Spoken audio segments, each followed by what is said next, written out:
Padukone NCB के सवालों का सामना करने के बाद आप पहुंच चुकी हैं। एनसीबी के सवालों का सामना करने के बाद दीपिका पादुकोण पहुंच चुकी हैं ब्योमंड नाम की सोसाइटी। ये जो गाड़ी आपको तस्वीरों में दिखाई दे रही है, ये गाड़ी जो तस्वीरों में दिखाई दे रही है दीपिका पादुकोण की ये गाड़ी है। दीपिका पादुकोण पीछे की सीट पर मौजूद है।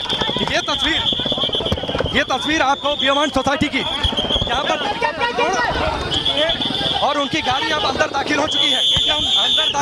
इनकी गाड़ी ब्योमंड सोसाइटी में। ये दीपिका पादुकोण की गाड़ी एनसीबी के सवालों का सामना करने के बाद अब अंदर दाखिल हो चुकी है। और ये तस्वीर रणवीर आपको तस्वीरों में दिखाई दे रहा है। रणवीर सिंह पीछे की गाड़ी में बैठे हुए हैं। रणवीर कैसा रहा दिन? काफी मुश्किलों भरा दिन, चुनौती भरा दिन। रणवीर पीछे की गाड़ी में है। रणवीर आपको तस्वीरों में दिखाई दे रहे हैं।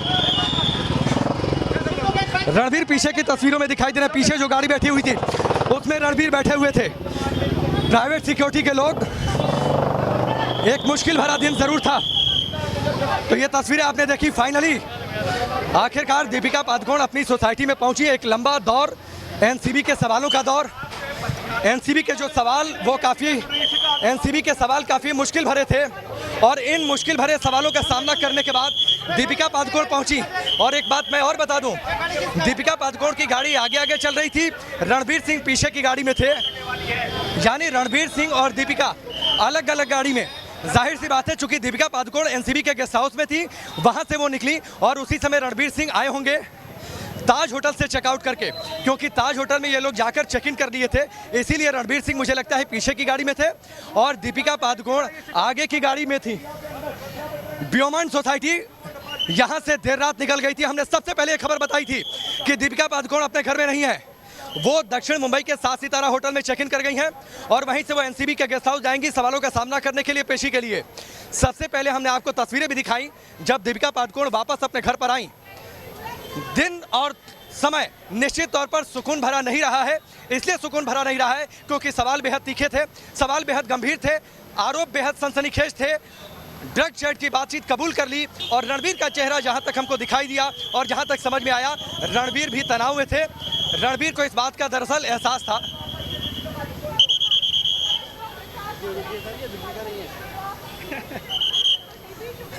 रणवीर को दरअसल इस बात का एहसास था कि यह दिन उनके परिवार के लिए मुश्किल भरा था और जो आरोप लगे थे वो आरोप बेहद गंभीर थे। इसीलिए हम लगातार इस बातचीत को कह रहे हैं कि दरअसल अब दीपिका पादुकोण अपने घर में पहुंच गई हैं। इस वक्त की बड़ी खबर जो हमने तस्वीर आपको दिखाई अब से थोड़ी देर पहले न्यूज स्टेशन पर, ब्योमंड सोसाइटी, इसमें दीपिका पादुकोण रहती हैं, अब अपने घर पर पहुंच चुकी हैं। सबसे पहले इस तस्वीर को हमने न्यूज नेशन के जरिए दिखाया। सबसे पहले आज हमने आपको खबर बताई थी कि दीपिका पादुकोण यहां पर नहीं है। हम बावजूद इसके कि सुबह यहां पर मौजूद थे, लेकिन दीपिका पादुकोण देर रात वहां से वो निकल गई थी। दक्षिण मुंबई के 7 सितारा होटल ताज पैलेस में वो चेक इन कर गई थी और आखिरकार करीब 5.5 घंटे की पूछताछ के बाद, जिसमें सवाल हुए ड्रग चैट को लेकर जिसे उन्होंने कबूल किया, लेकिन ड्रग लेने की बातचीत पर वो चुप्पी साध गई। उनसे कई सारे गंभीर सवाल किए गए। अभी भी गाड़ियों के आने जाने का सिलसिला है वो जरूर चल रहा है।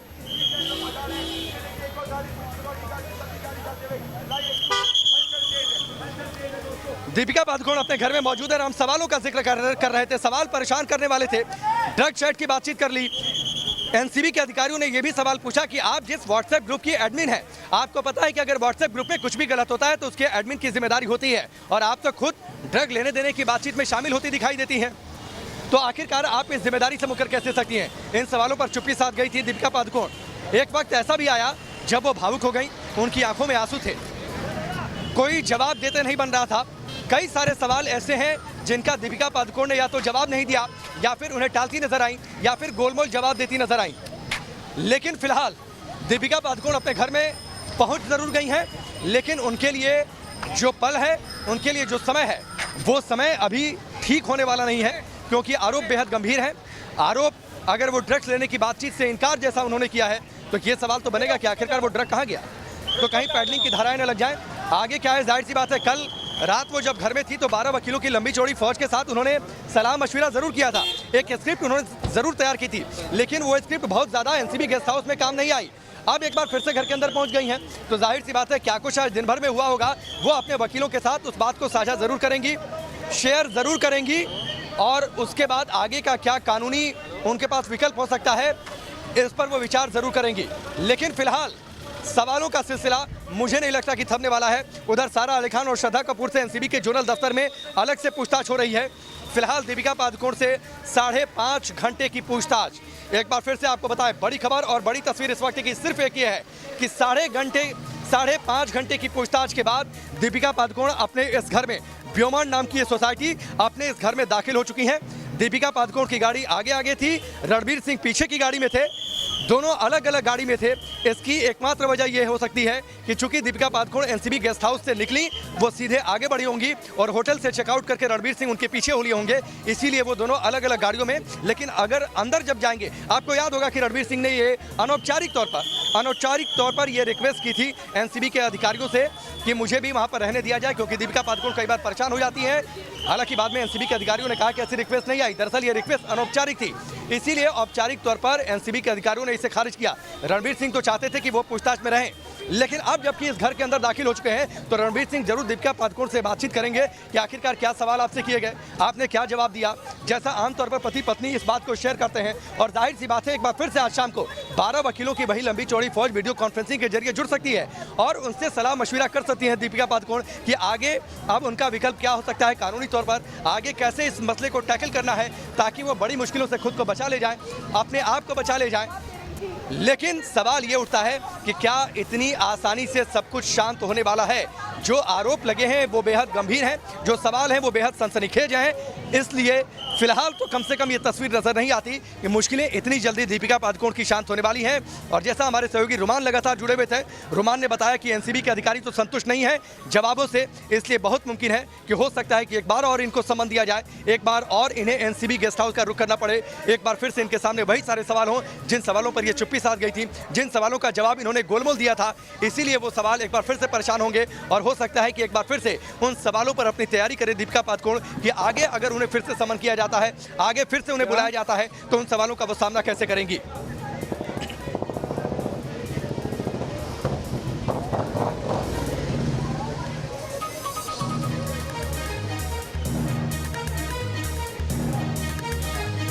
तो ये बड़ी खबर और बड़ी तस्वीर दीपिका पादुकोण के घर से, ब्योमांड नाम की ये सोसाइटी जिसमें दीपिका पादुकोण रहती हैं, अब अपने घर में दाखिल हो चुकी हैं। हमने पहले ही इस बात को बता दिया था, सुबह हमने सबसे पहले आपको जानकारी ये दी कि दीपिका पादुकोण अपने घर में नहीं है। जो जानकारी मिल रही है, सबसे पहले न्यूज़ नेशन ने आपको ये जानकारी दी थी और न्यूज़ नेशन का ये दावा सटीक साबित हुआ। हमारे सूत्रों ने जो जानकारी दी थी वो एकदम सही साबित हुई। ये बात बाद में साफ हो गई कि दीपिका पादुकोण पहुंच गई थी 7 सितारा होटल ताज में, वहां पर उन्होंने चेक इन किया था और सबसे पहले अभी हमने आपको बताया कि दीपिका पादुकोण अपने घर पहुंचने वाली है, क्योंकि यहाँ पर उनकी प्राइवेट सिक्योरिटी से जुड़े कुछ लोग यहाँ पर पहुंच गए थे। पुलिस की 2 गाड़ियां यहाँ पर पहुंच गई थी। एक बार फिर से हमारा दावा बिल्कुल सही साबित हुआ है, दीपिका पादुकोण अब अपने घर में पहुंच गई है। दीपिका पादुकोण की गाड़ी आगे आगे थी, रणवीर सिंह की गाड़ी पीछे पीछे थी। इसकी एकमात्र वजह यह थी कि दीपिका पादुकोण एनसीबी के गेस्ट हाउस से निकली थी, सवालों का सामना करके निकली थी, इसलिए वो आगे बढ़ी और उन्हें रणवीर सिंह ने अकॉम्पनी किया होगा दूसरी गाड़ी से अकॉम्पनी किया होगा होटल से चेकआउट करने के बाद, इसलिए रणवीर सिंह पीछे पीछे थे, दीपिका पादुकोण आगे की गाड़ी में थी और उन्हें हमने फॉलो करके वो तस्वीरें सबसे पहले न्यूज़ नेशन पर दिखाई थी। राकेश, मैं अब आपसे एक सवाल पूछना चाहता हूं और इस सवाल का जवाब आप न सिर्फ मुझे दें बल्कि इस सवाल का जवाब सभी लोग जानना चाहते होंगे जो इस वक्त टेलीविजन देख रहे हैं, जो इस वक्त न्यूज़ नेशन देख रहे हैं। अब आपने उन 2 तस्वीरों को देख लिया है, एक तस्वीर जब दीपिका पादुकोण यहां पर आई थी, दूसरी तस्वीर जब दीपिका पादुकोण आज अपने घर जा रही थी, रणवीर सिंह भी उनके साथ मौजूद थे। इन दोनों तस्वीरों में आपको क्या अंतर दिखाई दिया?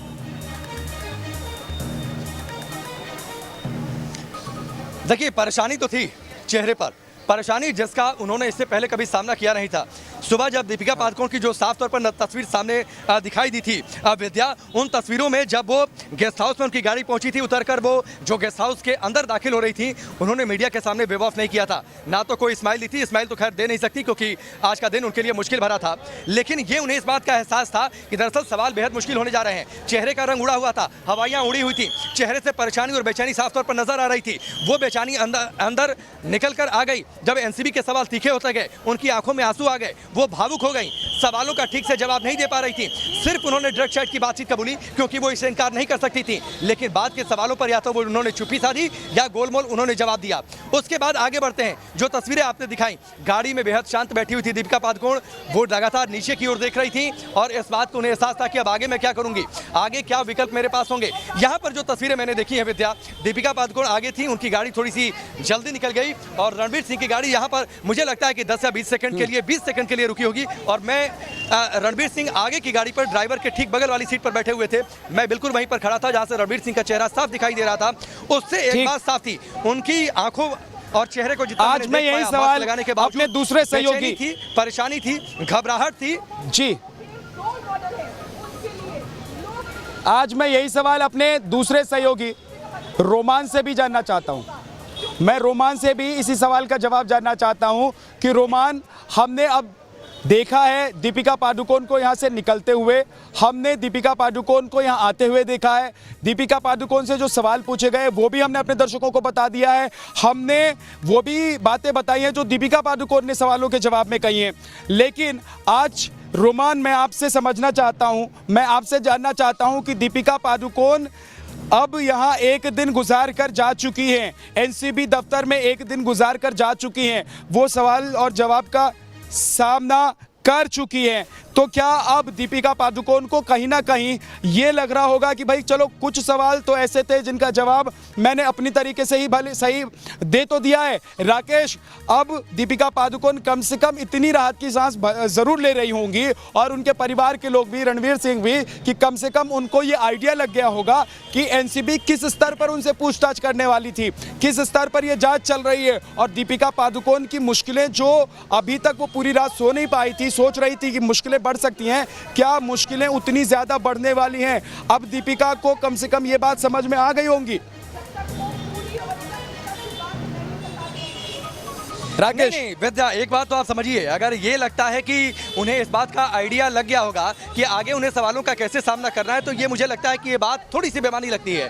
बेमानी इसलिए लगती है कि अगर एनसीबी के अधिकारियों को इस बात की भरपूर ट्रेनिंग मिलती है कि अगर किसी को दूसरे राउंड में पूछताछ के लिए बुलाना है या फिर तीसरे राउंड में पूछताछ के लिए बुलाना है, तो सवाल पूछने का दायरा उनका बदल जाएगा, उनके तेवर बदल जाएंगे। उन्हें इस बात की ट्रेनिंग मिलती है कि अगर सामने वाले से इंफॉर्मेशन निकलवानी है और अगले दौर की पूछताछ करनी है तो अपना तरीका भी बदलना होगा। इस बात की एनसीबी के अधिकारियों को ट्रेनिंग मिलती है, लेकिन दीपिका पादुकोण और रणवीर सिंह को उनके वकील इस बात की ट्रेनिंग नहीं दे पाएंगे कि एनसीबी के अधिकारियों का तेवर क्या होने वाला है, उनके सवाल पूछने का तरीका कैसे बदलने वाला है। तो ये वो सारी बातें होती हैं, एनसीबी के अधिकारियों को बाकायदा पुख्ता इस बात की ट्रेनिंग दी जाती है कि आपको कैसे इन सारी बातों की इंफॉर्मेशन निकलवानी है, कैसे सच निकलवाना है, जिसका जिक्र विद्या रोमान भी कर रहे थे कि वो बाकायदा ट्रेंड होते हैं। लेकिन जब आप स्क्रिप्ट के हिसाब से तैयारी करके जाते हैं ना, स्क्रिप्ट की बात मैं इसलिए कह रहा हूं क्योंकि जब 12 वकीलों की लंबी चौड़ी फौज के साथ जब तैयारी करके गई थी दीपिका पादुकोण, उसके बाद तो उन्हें समझ में नहीं आया।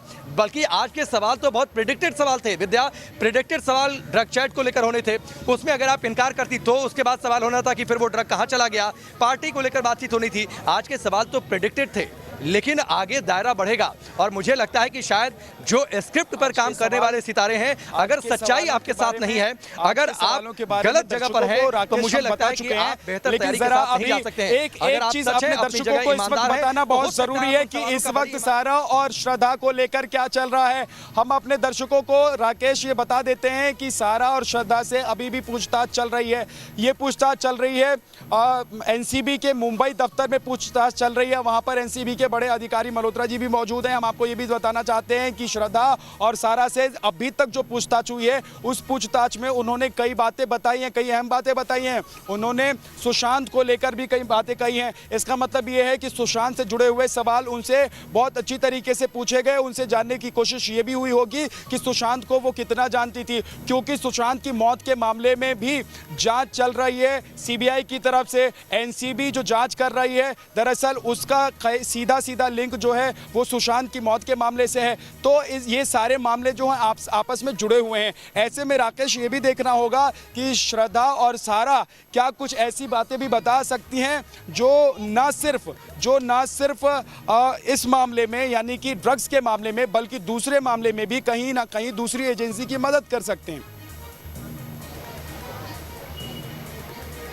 नहीं, सुशांत से जुड़े सवाल तो होने ही थे, क्योंकि देखिए सारा अली खान का नाम कैसे आया था विद्या। सारा अली खान का नाम रिया चक्रवर्ती ने लिया था। एक इंटरव्यू में उन्होंने फिल्म केदारनाथ की शूटिंग का जिक्र कर दिया था और ये कह दिया था कि उस शूटिंग के दौरान ड्रग्स उन्होंने लिया था। तो जाहिर सी बात है सुशांत को लेकर तो सवाल होने थे। पावना फार्म हाउस का जिक्र हुआ था, वहाँ पर होने वाली पार्टी का जिक्र हुआ था, वहाँ पर बोटमैन ने एक अपना नाम दर्ज करवा दिया और उस बोटमैन ने श्रद्धा कपूर का भी नाम लिया, उस बोटमैन ने सारा अली खान का भी नाम लिया।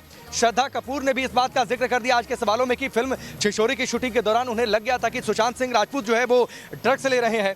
तो ये दरअसल जिसका जिक्र हम पहले कर रहे थे कि जो शख्स इस दुनिया में नहीं है उस पर बातचीत कहकर या फिर उस पर जवाब देकर उस पर स्टैंड लेकर आप खुद को उसकी आड़ में बचाने की कोशिश कर रही हैं। लेकिन जब आपसे पूछा गया ड्रग सेट की बातचीत, चुप्पी साध गई दोनों लोग।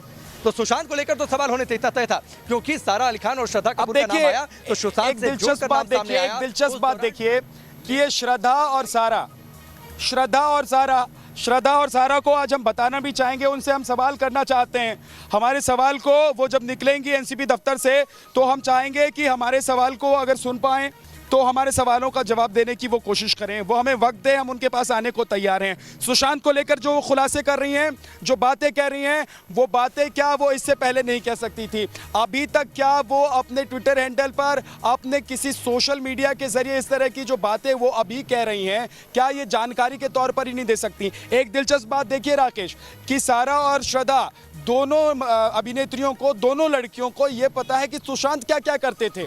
दोनों अभिनेत्रियों को ये पता है कि सुशांत क्या क्या करते थे, लेकिन सुशांत के साथ अच्छी दोस्ती में रहने के बावजूद इनको ये कह रही हैं, ये मना कर रही हैं कि सुशांत के साथ रहते हुए भी इन्होंने कभी ड्रग्स के बारे में कुछ नहीं सोचा। इन्होंने कभी ये नहीं सोचा कि ड्रग्स कहाँ से आते हैं और ड्रग्स को लाने वाला व्यक्ति कौन है, यानी कि ड्रग्स पैडलर कौन है। तो इस तरह की बातों से कोई संबंध नहीं है। अब ये हास्यास्पद बातें हैं, हंसी आती है इस तरह की बातों को सुनकर कि ये दोनों अभिनेत्रियां जो एक वक्त में सुशांत के बहुत करीब थी, अब दोनों अभिनेत्रियां सुशांत पर सवाल तो उठा रही हैं, लेकिन कुछ सवाल ऐसे हैं जो अनसुलझे हैं, चाहे वो सुशांत की मौत के सवाल हों, चाहे वो ड्रग्स के मामले में के सवाल हों, चाहे वो दिशा के मामले का सवाल हो। ये अभिनेत्रियां उस पर कुछ नहीं बोलना चाहती, यानी कि बहुत पर्टिकुलरली ये उन्हीं सवालों के जवाब दे रही हैं जिनसे इनको लग रहा है कि इनको कुछ फायदा हो सकता है, इनको लग रहा है कि ये बच सकती हैं, यानी कि सुशांत की पहेली सुलझ जाए, उनकी मौत की पहेली सुलझ जाए। उन्होंने सुसाइड किया या उन्होंने आत्महत्या की थी या फिर उनकी हत्या की गई थी, ये बात साफ हो जाए, इससे पर्दा उठे। इसको लेकर अगर कुछ जानकारी अगर वो साझा कर सकती हैं तो कुछ ऐसे सूत्र, कुछ ऐसी बातें सामने आ सकती हैं जिनसे पता लग सकता है, यानी कि जो जांच एजेंसियां हैं उनके लिए काम आसान हो जाएगा सुशांत की मौत की गुत्थी को सुलझाना। ऐसी कोई बात वो नहीं कर रही हैं क्योंकि उनको पता है कि इस तरह की बातों को करके वो उलझ सकती हैं। लेकिन देखिए, एक दोस्त होने के नाते कम से कम उन लोगों को जो करना चाहिए वो तक वो लोग नहीं कर रही हैं, बल्कि कर क्या रही हैं, वो फंसा रही हैं, सवाल उठा रही हैं और दोषी ठहरा रही हैं किसको? सुशांत को। हम एक बार फिर से चलते हैं राकेश के पास। राकेश, ये तो हैरानी की बात है कि आप एक अच्छे दोस्त होने का कम से कम फर्ज अदा कर लेते, वो भी नहीं अदा कर पाए, तो कम से कम मौत के बाद अपने दोस्त के बारे में ऐसी बातें तो नहीं करते जैसी बातें आप कर रहे थे खुद को बचाने के लिए। विद्या, रिश्तों की उतनी अहमियत है क्या जितनी हम और आप समझते हैं? ये मेरा सवाल है आपसे। दूसरी ये बातचीत है कि ये तो बड़ा सोची समझी एक रणनीति लग रही है कि जो इस दुनिया में नहीं है उस पर कुछ आप बोल दीजिए, ताकि वो अब एनसीबी के अधिकारी उस क्रॉस वेरीफाई तो कर नहीं सकते, या फिर सुशांत सिंह राजपूत को सम्मन देकर उनसे बुलाकर एनसीबी के गेस्ट हाउस या दफ्तर में उनसे पूछताछ तो नहीं की जा सकती कि आप पर इस तरीके के आरोप लग रहे हैं? बताइए सच्चाई क्या है। अगर आपने एक पार्टी आयोजित की तो उस पार्टी में ड्रग्स लिया गया, ये सवाल अब सुशांत से तो नहीं किया जा सकता ना। ये सवाल तो उस पार्टी में जो लोग शामिल रहे होंगे उन्हीं लोगों से सवाल किया जाएगा। तो उन लोगों के बचने का क्या तरीका है? सुशांत सिंह राजपूत पर आरोप लगा दीजिए उन्होंने ड्रग्स लिया था। सुशांत सिंह राजपूत से कोई क्रॉस वेरीफाई करने नहीं जा रहा, कोई क्रॉस चेक करने नहीं जा रहा। इसीलिए हम कह रहे हैं कि ये प्रथम दृष्टया, मुझे लगता है ये मोडस ऑफ ऑपरेंडी समझ में आती है कि सुशांत सिंह राजपूत पर आरोप लगा दीजिए। इन्हें ये लग रहा है कि वहां से इनके बच निकलने का एक सेफ पैसेज इन्हें मिल सकता है, वहां से ये निकल जाएंगी। लेकिन ये उनकी गलतफहमी है। सुशांत तो बहाना है, इनको खुद बचकर इन्हें बच निकल के जाना है। बिल्कुल सही।